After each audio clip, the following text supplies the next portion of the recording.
What to do before entering the classroom. These steps help you start organized, confident, and prepared. Know your students. Learn names or have a seating chart ready. Note any special needs, accommodations, or behaviors. Prepare your materials. Lesson plans, handouts, markers, charts, pencils. Extra supplies for students who come unprepared. Tip: a well-prepared teacher has fewer behavior issues. Plan your rules and expectations. Have 3 to 5 simple rules ready before students arrive. Respect yourself and others. Follow directions the first time. Stay on task. Keep hands and objects to yourself. Tip: keep rules short and clear. Visualize your classroom routine. Plan how students will enter the classroom, find their seat, ask questions, submit assignments, and transition between activities.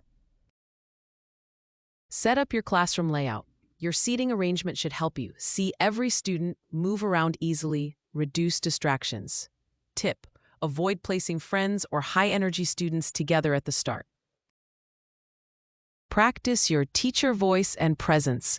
Calm, confident, clear, not shouting. What to do inside the classroom. These strategies help you stay in control and build trust. Greet students at the door, sets a positive tone, and reduces misbehavior. Start with a quick, structured activity. Bell work. Examples: short question, warm-up, reflection sentence. Purpose: prevent idle chatter and disorder. Teach your rules and routines. Don't assume students know them. You must model them, practice with the class, reteach daily at first. Stay calm and controlled. Your calmness is your power. Never show panic. Use consistent signals. Hand raise, countdown, clapback signal, quiet sign. This reduces noise quickly. Move around the room. This is called proximity control. Stand near off-task students, walk around during activities. Your presence prevents misbehavior. Use positive reinforcement. Examples: great teamwork, thank you. I like how Group A started working immediately. Tip: praise publicly, correct privately. Keep students engaged. Use group work, games, technology, hands-on tasks, discussions. Rule: a busy student is a well-behaved student. Apply consequences fairly. Use your discipline plan calmly. Warning, reseat, call home, referral. What to do during the first week. The first week sets the tone for the entire school year. Teach routines every day. Practice things like entering the classroom, lining up, working in groups, asking for help, packing up. Repeat until smooth. Focus on relationship building. Learn every student's name. Do icebreakers. Show interest in their hobbies. Be approachable. Students behave better for teachers they like and respect. Keep lessons structured and predictable. Use the same pattern every day. Warm-up, mini-lesson, practice, reflection. Predictable routines reduce anxiety. Classroom management refers to the strategies, routines, and practices a teacher uses to create an organized, safe, productive, and respectful learning environment. It is how teachers guide student behavior, maintain order, and support effective learning. Good classroom management reduces conflicts and disruptions, helps students stay focused and on task, saves teaching time, creates a positive learning environment, improves academic performance, and supports emotional and social growth. A teacher greets students at the door, setting a positive tone. Students know exactly what to do when they enter, thanks to consistent routines. The class uses signals for silence or attention. Misbehavior is handled calmly and consistently. The room is arranged for easy movement and supervision. Common classroom management strategies include establishing rules with student input, using positive reinforcement, applying consequences fairly, creating structured routines, using seating arrangements wisely, building strong relationships, and keeping lessons engaging.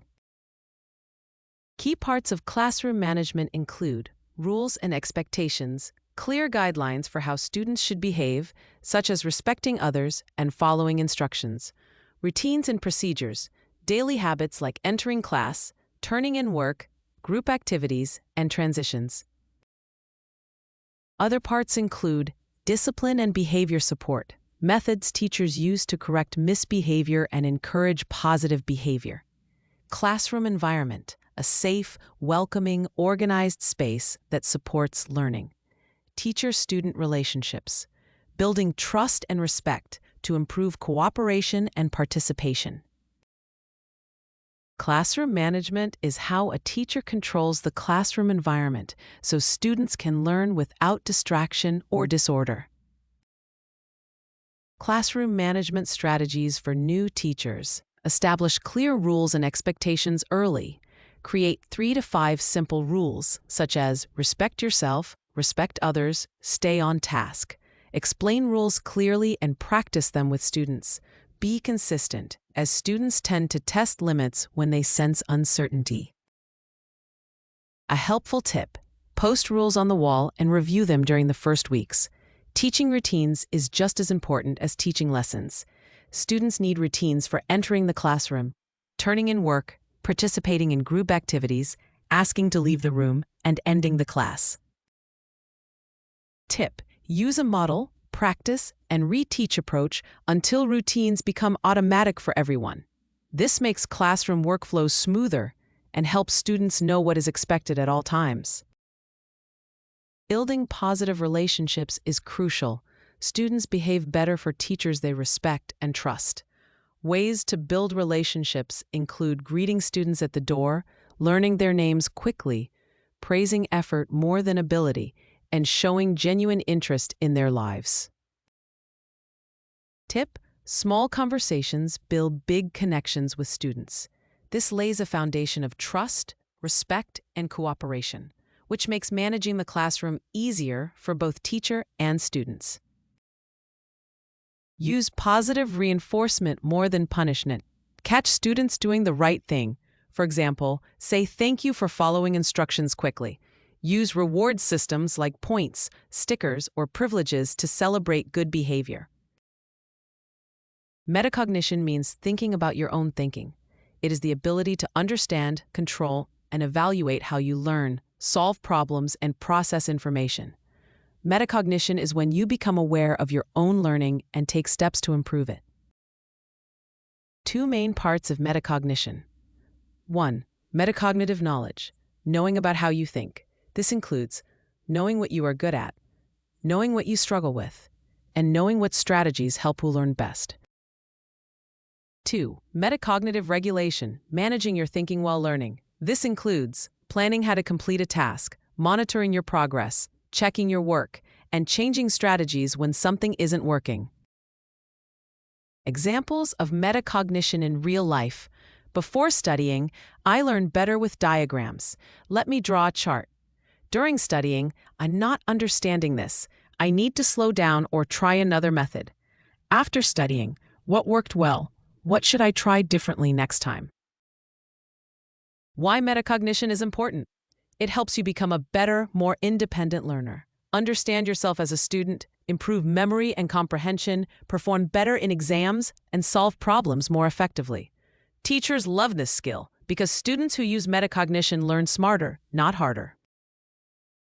Metacognitive strategies. You can use these to strengthen your metacognition. Self-questioning. Do I understand this? Reflecting after assignments. Using checklists. Summarizing what you learned. Setting goals before studying, and thinking aloud while solving problems.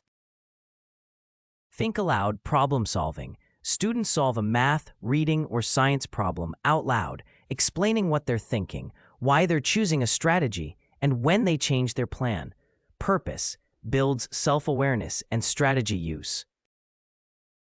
Learning logs, reflection journals. At the end of class, students answer, "What did I learn today? What confused me? What strategy helped me most? What should I do differently next time?"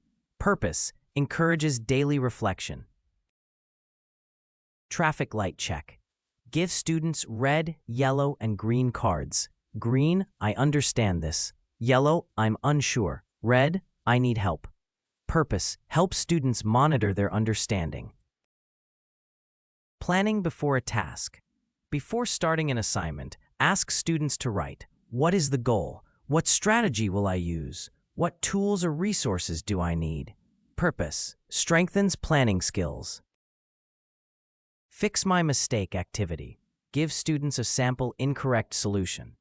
Ask, what went wrong? How would you fix it? What strategies should have been used? Purpose, builds evaluation and error checking skills. Partner reflection. Pairs of students discuss what was hard, how did you overcome it, what strategy helped you the most. Purpose, encourages metacognitive discussions. Lesson plan, understanding metacognition. Topic, metacognition, thinking about your thinking. Grade level, adaptable for students from upper primary to secondary. Duration, 45 to 60 minutes. This lesson helps students think about how they learn and develop important skills. Learning objectives. By the end of the lesson, students will be able to define metacognition in simple terms and identify its two parts, metacognitive knowledge and metacognitive regulation. These objectives help students understand the basics of metacognition for use in their learning. Skill objectives. Students will demonstrate the ability to plan, monitor, and evaluate their learning. They will use metacognitive strategies such as self-questioning, self-monitoring, and reflection.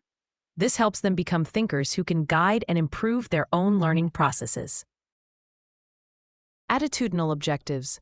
Students will develop awareness of their strengths and weaknesses as learners and learn to value reflection as an essential part of successful learning. This helps create positive attitudes toward ongoing self-improvement and assessment. Materials needed for the lesson: whiteboard or smartboard, markers, sticky notes in red, yellow, and green, student notebooks or reflection sheets, handouts with examples of metacognitive questions, and a short problem-solving task, such as a math, reading, or science activity. Lesson introduction, 5 to 10 minutes.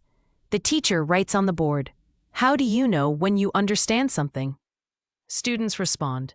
Then the teacher explains, "Today we are learning about metacognition." A big word that simply means thinking about your thinking. A brief class discussion follows.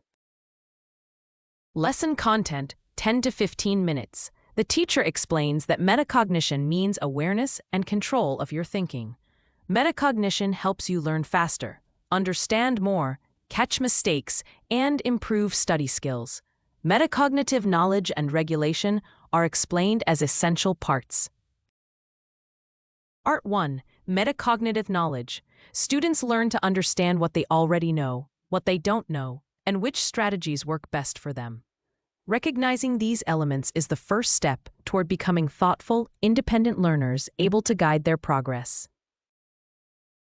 Part 2. Metacognitive regulation. Students now learn how to plan before a task, monitor their progress, and evaluate their work after completing a task. For example, realizing a strategy is not working and switching to something else is an act of metacognition. Activity 1. Think aloud demonstration, whole class. The teacher solves a simple problem out loud, saying things like, "I think this means," "I'm not sure, let me check," and "maybe another strategy will work better." Students are asked what they noticed about the teacher's thinking. Activity 2. Student problem-solving, pairs or groups. Students receive a short math problem, reading passage, or science question. They plan what strategy to use, monitor progress halfway through, and evaluate by checking if the strategy worked. Afterward, they write 3 reflection sentences. Activity 3. Traffic light check, quick assessment. Students use sticky notes. Green means I understand, yellow means I'm unsure, and red means I need help. The teacher uses students' sticky note signals to decide what needs to be reviewed in class. Assessment, formal and informal. Formative assessment is based on students' discussion responses, group work observations, think aloud participation, and traffic light signals. Summative assessment collects student reflections or journals, answering the key question, What is metacognition?